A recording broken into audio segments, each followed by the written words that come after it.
Hello everyone. तो आज हम नए वीडियो के साथ जिसमें हम पढ़ने वाले हैं वेरिएबल्स कितनी तरह के होते हैं, local, instance and static. Example के साथ हम इनको पढ़ेंगे। आज का वीडियो थोड़ा लेंथी होगा क्योंकि डेफिनेशन के साथ साथ आपको प्रोग्राम्स भी समझाया है और फिर उसको रन करके भी दिखाया है। तो एक एक दो प्रोग्राम्स हैं हर वेरिएबल्स के। पूरा वीडियो आप अच्छे से वॉच करेंगे। तो चलिए पढ़ते हैं। तो देखिए ये है जावा वेरिएबल्स। चलिए पढ़ते हैं one by one. A variable is a container which holds the value while the Java program is executed. Variable एक कंटेनर है जो वैल्यू होल्ड करता है जब जावा प्रोग्राम एग्जीक्यूट होता है। A variable is assigned with A data type. एक variable को डेटा टाइप के साथ असाइन किया जाता है, यानी कि इंटीजर है तो int, स्ट्रिंग है तो स्ट्रिंग, फ्लोट है तो फ्लोट, डबल है तो डबल। तो ये these are the data types. इनके साथ हम वेरिएबल को डिफाइन करते हैं। Variable is a name of memory location. Variable memory location का एक नाम है। There are 3 types of variables in Java. Java में 3 तरह के वेरिएबल्स हैं, local, instance and static. On the basis of type of value representation, value representation के टाइप के आधार पर there are 2 types of variables. कह रहा 2 तरह के वेरिएबल्स हैं। कौन कौन से? प्रिमिटिव और नॉन प्रिमिटिव। प्रिमिटिव कौन से होते हैं? जो प्री डिफाइंड होते हैं। नॉन प्रिमिटिव कौन से? जो यूजर डिफाइंड होते हैं, जो जिनको हम रेफरेंस टाइप वेरिएबल भी बोलते हैं। तो प्रिमिटिव में कौन कौन से डेटा टाइप शामिल है? Byte, short, int, long, float, double, boolean, char etcetera. Non primitive में non primitive data types are called reference types. Non primitive data type को रेफरेंस टाइप डेटा टाइप भी बोला जाता है because they refer to objects, क्योंकि वो एक object को रेफर करते हैं, जैसे कि स्ट्रिंग, एरेज एंड क्लासेस। तो ये थे प्रिमिटिव और नॉन प्रिमिटिव।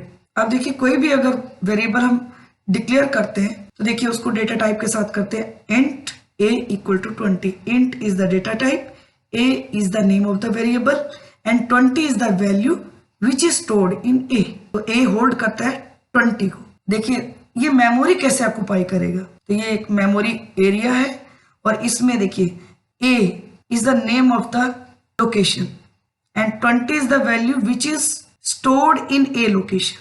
तो ये मेमोरी में इस तरह से स्टोर करता है। नेक्स्ट देखिए टाइप्स ऑफ वेरिएबल्स। तो there are 3 types of variables in Java: local variable, instance variable and static variable. तो पहला है आपका local variable. A variable declared inside the body of the method is called local variable. वो variable जो method की body के अंदर declare किया जाता है उसी को लोकल वेरिएबल बोला जाता है, यानी कि एक ब्लॉक के अंदर। You can use this variable only with in that method. आप केवल जो लोकल वेरिएबल है उसको मेथड के अंदर ही यूज कर सकते। And the other method in the class are not even aware that the variable exist. और जो दूसरे मेथड्स हैं इवन उन्हें पता भी नहीं होता है कि वेरिएबल एग्जिस्ट करता भी है या नहीं, ये वेरिएबल है भी या नहीं, दूसरे मेथड्स को नहीं पता। जिस मेथड्स के अंदर इसको डिक्लेयर किया गया सिर्फ उसी मेथड्स के अंदर उसका यूज किया जा सकता है। तो ये एक ब्लॉक है जिसमें अगर इसके अंदर कोई हमने लोकल वेरिएबल डिक्लेयर किया तो वो इसी ब्लॉक के अंदर तक काम करेगा। A local variable cannot be defined with static keyword. Yes, ये नोट करने वाली बात है कि लोकल वेरिएबल को कभी भी स्टैटिक कीवर्ड के साथ डिफाइंड नहीं किया जा सकता है। अब देखिए लोकल वेरिएबल का हम एग्जाम्पल देख लेते हैं। तो पहला एग्जाम्पल है हमारा, हमने एक लोकल वेर नाम की क्लास बनाई पब्लिक। उस मेन मेथड के अंदर एक लोकल वेरिएबल है x इक्वल टू 5, उसका टाइप है इंटीजर, और उसको प्रिंट कर दिया हमने। Value of x is 5 print कर देगा ये। और अब हमने x की वैल्यू को अपडेट किया, यानी कि x इक्वल टू 10, और अगेन हमने इसको डिस्प्ले करा दिया वैल्यू ऑफ x इज 10। तो यहाँ ये 5 प्रिंट करेगा, यहाँ ये 10 प्रिंट करेगा। अब एक और लोकल वेरिएबल हमने यूज किया है i, और वो फॉर लूप के अंदर ही काम करेगा। तो ये ब्लॉक है देखिए फॉर लूप का, ये ओपन ब्रैकेट है, ये क्लोज ब्रैकेट है। तो इस लूप के अंदर ही i काम करेगा क्योंकि ये लूप के अंदर हमने डिक्लेयर किया है। तो ये लोकल है इस लूप के लिए। तो ये क्या डिस्प्ले कर देगा? 0 1 2 3 4, क्योंकि लेस देन 5 तक हमने कंडीशन दी है। तो ये इसका आउटपुट आएगा 5 10 एंड 0 से लेकर के 4 तक के नंबर्स प्रिंट करेगा। अब इस मेन के अंदर x भी क्या है, आपका लोकल वेरिएबल है। सेकेंड एग्जाम्पल देख लेते हैं। तो ये देखिए एक और मैंने एग्जाम्पल लिया है, जो हमने लोकल वेर वन नाम की क्लास बनाई और पब्लिक है, उसके अंदर एक मेथड बनाया हमने मार्क्स नाम का, और उस मेथड का देखिए ब्लॉक ओपन यहाँ से यहाँ हो रहा है और यहाँ क्लोज हो रहा है। इसके अंदर इंट x एक वेरिएबल लिया, उसमें वैल्यू स्टोर कर दी 80 और उसको डिस्प्ले कर दिया x को, तो 80 डिस्प्ले कर देगा। तो ये इस ब्लॉक के अंदर ही x काम करेगा, लेकिन अब ये मार्क्स जो है मेथड है, इसको अब कॉल कहाँ करेंगे हम, मेन मेथड के अंदर। तो ये देखिए ये आपका public static void main method है, इसके अंदर हमने मार्क्स मेथड को कॉल कर लिया।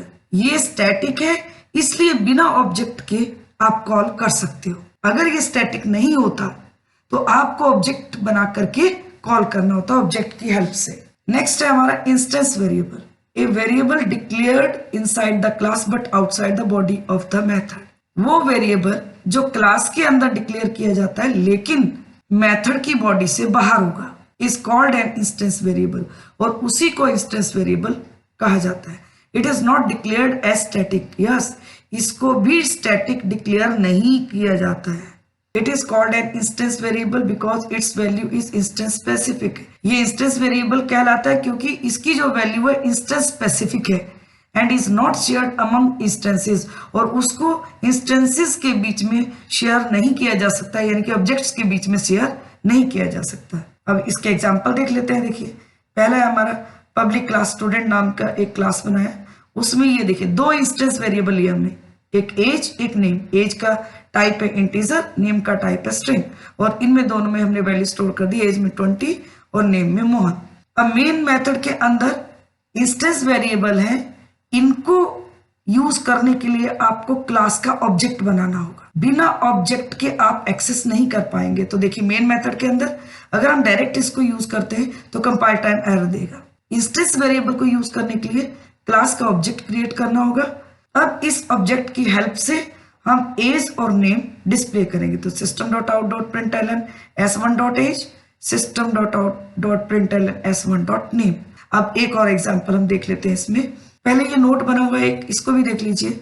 JVM always assign default value for instance variables. Yes JVM हमेशा इंस्टेंस वेरिएबल के लिए डिफॉल्ट वैल्यू असाइन करता है। So we do not need to initialize explicitly, इसीलिए हमें इंस्टेंस वेरिएबल्स को एक्सप्लिसिटली इनिशियलाइज करने की आवश्यकता नहीं होती।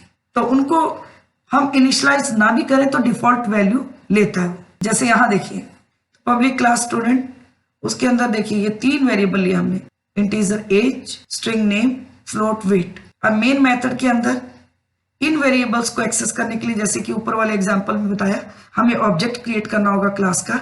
तो क्लास के साथ ऑब्जेक्ट का नाम और न्यू ऑपरेटर के साथ हम क्रिएट करेंगे। अब system.out.println s1.age, s1.name, s1.weight। अब ये क्या करेंगे, यहाँ तो वैल्यू नहीं दी हमने, लेकिन अभी हमने पढ़ा कि ये डिफॉल्ट वैल्यू असाइन करता है। तो देखिए ये डिफॉल्ट वैल्यू असाइन किए तो जो इंटीजर है उसकी 0 है, स्ट्रिंग उसका नल है और फ्लोट की 0.0 है। तो डिफॉल्ट वैल्यूज है। इंस्टेंस वेरिएबल का मैंने एक और एग्जांपल लिया है। तो इस क्लास का नाम मैंने रखा है इंस्टेंस वेर वन और पब्लिक क्लास है। उसके अंदर प्राइवेट इंट काउंट, काउंट एक वेरिएबल लिया हमने जो इंटीजर टाइप है और प्राइवेट है। पब्लिक वॉइड इंक्रीमेंट एक मेथड लिया और उसके अंदर हमने काउंट को प्लस प्लस कर दिया। जो भी इसकी डिफॉल्ट वैल्यू इंटीजर है तो क्या देता है, हमने अभी ऊपर वाले एग्जांपल में देखा 0 देता है, इट मीन 0 लेगा डिफॉल्ट वैल्यू। और यहाँ हमने इंक्रीमेंट मेथड के अंदर इसको इंक्रीमेंट कर दिया काउंट को। और एक और मेथड लिया डिस्प्ले काउंट, उसके अंदर हमने काउंट की वैल्यू को डिस्प्ले कर दिया। अब इसका जो ब्लॉक है वो यहाँ से ओपन हुआ, यहाँ क्लोज हो गया, और डिस्प्ले काउंट का यहाँ ओपन हुआ, यहाँ क्लोज हो गया। अब देखिए मेन मेथड के अंदर हमने दो ऑब्जेक्ट क्रिएट किए, ऑब्जेक्ट 1, ऑब्जेक्ट 2। पहले जब हमने ऑब्जेक्ट 1 डॉट इंक्रीमेंट को कॉल किया तो ये इंक्रीमेंट मेथड में गया और यहाँ काउंट प्लस प्लस कर दिया, यानी कि काउंट की वैल्यू 0 थी तो 1 हो गई। तो ये क्या करेगा, काउंट की वैल्यू 1 कर देगा। और इसके बाद जब हमने obj1 डिस्प्ले काउंट मेथड को कॉल किया तो इसके अंदर ये the count value is 1 print कर देगा। और अब हमने ऑब्जेक्ट 2 के साथ इंक्रीमेंट को कॉल किया तो अगेन ये जो काउंट है ये इसको 0 ही लेगा और इसको अगेन प्लस प्लस करेगा तो 1 कर देगा, इसके लिए भी 1 वैल्यू हो जाएगी और डिस्प्ले क्या करेगा 1। तो देखिए यहाँ जितने ऑब्जेक्ट आप क्रिएट करोगे हर ऑब्जेक्ट के लिए इनिशियल वैल्यू लेगा। इनिशियल मीन्स डिफॉल्ट वैल्यू, यानी कि काउंट की डिफॉल्ट वैल्यू 0 तो 0 लेगा। तो अगर हम ऑब्जेक्ट 3 भी बनाते तो उसके लिए भी काउंट डिफॉल्ट 0 ही लेता और उसके लिए भी इंक्रीमेंट करता तो 1 ही आता। तो इट मीन्स 1 1 डिस्प्ले कर देगा दोनों में। तो ये तो आपका इंस्टेंस वेरिएबल। अब नेक्स्ट है हमारा static variable. Variable that is declared as static is called static variable. वो वेरिएबल जो स्टैटिक के रूप में डिक्लेयर किया गया है उसी को स्टैटिक वेरिएबल बोला जाता है, यानी कि स्टैटिक कीवर्ड से हम डिक्लेयर करते हैं। It can not be local नहीं हो सकता। You can create a single copy of the static variable. आप एक सिंगल कॉपी क्रिएट करते हो स्टैटिक वेरिएबल की and share it among all the instance of the class, और उसको शेयर किया जाता है क्लास के सभी इंस्टेंस के बीच में, सभी ऑब्जेक्ट्स के लिए। Memory allocation for static variable happens only once, और जो स्टैटिक वेरिएबल उसके लिए जो मेमोरी एलोकेट होती है वो केवल एक बार होती है। When the class is loaded in the memory, जब क्लास मेमोरी में लोड होती है तो एक ही बार मेमोरी एलोकेट करता है। अब है एग्जांपल। देखिए यहाँ पे हमने एक पब्लिक क्लास बनाई स्टैटिक वेर नाम की, उसके अंदर स्टैटिक इंट एक मार्क्स नाम का वेरिएबल लिया और एक कांस्टेंट एस लिया है वेरिएबल, तो उसमें हमने स्टोर कर दी constant value. Public static final, देखिए कांस्टेंट वेरिएबल बनाने के लिए फाइनल कीवर्ड का यूज करते हैं। और स्ट्रिंग टाइप हो गया एस इक्वल टू मैथ्स, और इसमें आपने मैथ्स यानी कि कांस्टेंट वैल्यू स्टोर कर दी एस में। अब मेन मेथड के अंदर आपने डायरेक्ट, क्योंकि ये स्टैटिक वेरिएबल है, अभी हमने पढ़ा ऊपर कि स्टैटिक वेरिएबल को बिना ऑब्जेक्ट के हम यूज कर सकते हैं, और उसको डिस्प्ले कर दिया एस मींस ये मैथ्स, मार्क्स इज ये एज इट इज डिस्प्ले करेगा, और मार्क्स की वैल्यू कितनी 85, तो ये प्रिंट करेगा मैथ्स मार्क्स इज 85, ये आउटपुट आएगा इसका। देखिए एक और एग्जांपल हमने लिया है, स्टैटिक वेर 1 नाम की पब्लिक क्लास बनाई, उसके अंदर स्टैटिक इंटीजर टाइप एक काउंट वेरिएबल लिया जो प्राइवेट वेरिएबल है, और ये आपने एक कंस्ट्रक्टर बनाया स्टैटिक वेर 1 का। इसके अंदर आपने क्या किया काउंट प्लस प्लस काउंट की वैल्यू को इंक्रीमेंट कर दिया। अब पब्लिक वॉइड डिस्प्ले काउंट एक मेथड बनाया, उसके अंदर आपने काउंट की वैल्यू को डिस्प्ले कर दिया, और मेन मेथड के अंदर ऑब्जेक्ट क्रिएट किया obj1, पहले एक ऑब्जेक्ट क्रिएट किया, ऑब्जेक्ट को क्रिएट करते ही कंस्ट्रक्टर कॉल हो गया और उसने काउंट की वैल्यू को 1 से बढ़ा दिया। और अब आपने क्या किया obj1 डॉट डिस्प्ले काउंट, अब ये इस मेथड को कॉल किया और इसके अंदर इसने प्रिंट कर दिया काउंट वैल्यू इज 1। अब क्या किया हमने एक और ऑब्जेक्ट क्रिएट किया, और जैसे ये ऑब्जेक्ट क्रिएट किया अगेन ये ऑटोमेटिकली कंस्ट्रक्टर को कॉल करेगा और यहां भी काउंट की वैल्यू को 1 से बढ़ा देगा। पहले क्या थी काउंट की वैल्यू 1, अब क्या हो जाएगी इसकी वैल्यू 2, क्योंकि ये स्टैटिक है वेरिएबल, और स्टैटिक होगा तो रिटेन करेगा वेरिएबल की वैल्यू को। तो पहले 1 थी तो अब 2 हो गई। तो अब जब आप obj2 डिस्प्ले काउंट को कॉल करोगे तो ये क्या डिस्प्ले कर देगा 2, यानी कि यहाँ ये 1 डिस्प्ले करेगा, यहाँ ये 2 डिस्प्ले करेगा। तो ये डिफरेंस है कि अगर आप कोई किसी वेरिएबल को स्टैटिक लेते हो तो वो जितने भी ऑब्जेक्ट्स आप क्रिएट करोगे उन सब के लिए करंट वैल्यू को रिटेन करेगा, ये याद रखिए। तो ये था हमारा एग्जांपल। तो चलिए अब इन प्रोग्राम्स को हम रन करके भी देख लेते हैं। तो चलिए जल्दी से रन करते हैं इन प्रोग्राम्स को जो अभी हमने समझे हैं। तो सबसे पहले आपका लोकल वेरिएबल का एग्जांपल है, देखिए सेम एग्जांपल है जो हमने अभी समझा, तो बस रन करके आपको बताना है। तो देखिए कमांड प्रॉम्प्ट में जा करके आप क्या करेंगे, जो आपका डिफॉल्ट यूजर होता है उससे बाहर आएंगे cd/ करके, और cd से जहां भी आपका बिन फोल्डर होगा वो पूरा पाथ दे दीजिए, आप उस फोल्डर में एंटर कर जाएंगे। और उसमें हमने देखिए कंपाइल किया जावा सी और क्लास का नाम .java एक्सटेंशन के साथ, ये कंपाइल करेगा। जैसे ही आप एंटर करोगे अगर कोई एरर नहीं होगा तो ये अगेन प्रॉम्प्ट आपका डिस्प्ले करेगा। अब हमें एग्जीक्यूट करना है तो जावा का नेम और एक्सटेंशन नहीं देंगे आप एग्जीक्यूट करते इसमें, एंटर कर दीजिए। ये देखिए यही मैंने आपको आउटपुट बताया था, आपका ये था प्रोग्राम कि यहाँ ये x की वैल्यू 5 प्रिंट करेगा, यहाँ 10 प्रिंट करेगा और 0 to 4 प्रिंट करेगा। चलिए फटाफट नेक्स्ट प्रोग्राम भी रन कर लेते हैं। तो ये देखिए नेक्स्ट प्रोग्राम है, सेम है आपका, फटाफट रन कर लेते हैं और इसका आउटपुट देख लेते हैं कि क्या ये 20 और मोहन दे रहा है। तो देखिए ये कंपाइल किया हमने और यहाँ पे हम एग्जीक्यूट कर रहे हैं, एंटर कर दीजिए। ये देखिए इसकी वैल्यू क्या है आपकी, ये एज 20 और नेम मोहन। चलिए नेक्स्ट प्रोग्राम रन करते हैं। ये देखिए नेक्स्ट एग्जाम्पल है ये आपका, जहां मैंने आपसे कहा था कि काउंट की वैल्यू दोनों के लिए इंडिविजुअल लेगा। तो ये चलिए इसको भी फटाफट रन करते हैं। तो ये देखिए सेम प्रोग्राम है आपका और ये आउटपुट देखिए, द काउंट वैल्यू इज 1, ये फर्स्ट ऑब्जेक्ट के लिए, और the count value is 1 again second object के लिए। तो यही मैंने आपको आउटपुट बताया था कि इसका आउटपुट 1 1 आएगा। चलिए नेक्स्ट फटाफट रन करते हैं। ये सेम प्रोग्राम है और इसको भी हम जल्दी से रन कर लेते हैं। तो देखिए ये है आपका आउटपुट इस प्रोग्राम का। यहाँ पे आपने ये कंपाइल किया स्टैटिक वेयर, आपका स्टैटिक वेयर नाम से ये सेव है, जावा सी स्टैटिक वेयर डॉट जावा और जावा स्टैटिक वेयर। तो ये देखिए मैथ्स मार्क्स इज 85, इसका आउटपुट है आपका मैथ्स मार्क्स इज 85। लेकिन यहाँ देख रहे हैं आप स्पेस आ रहा है, क्यों आ रहा है, क्योंकि ये मैंने बीच में ये स्पेस दिया है इसलिए। अगर आपको कहीं स्पेस देना हो तो आप इस तरह से स्पेस ऐड कर सकते हो। चलिए दूसरा प्रोग्राम भी फटाफट देख लेते हैं इससे। तो ये देखिए ये है आपका सेकंड प्रोग्राम जिसमें काउंट की वैल्यू ली है। तो मैंने आपको बताया था इसमें फर्स्ट ऑब्जेक्ट के लिए 1, सेकंड के लिए 2, क्योंकि स्टैटिक है। तो इसको भी फटाफट रन कर लेते हैं। ये देखिए फर्स्ट ऑब्जेक्ट का 1 और सेकेंड ऑब्जेक्ट का 2, क्योंकि रिटेन करेगा वैल्यू। ये देखिए आउटपुट फर्स्ट ऑब्जेक्ट के लिए 1, सेकेंड ऑब्जेक्ट के लिए 2। ये थे कि कैसे आपको प्रोग्राम्स रन करने हैं।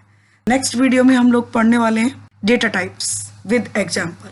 तो आज की वीडियो में बस इतना ही। अगर आपको आज का वीडियो मेरा पसंद आता है तो मेरे चैनल को सब्सक्राइब करें, लाइक करें, शेयर करें and also click the bell icon. Thank you very much.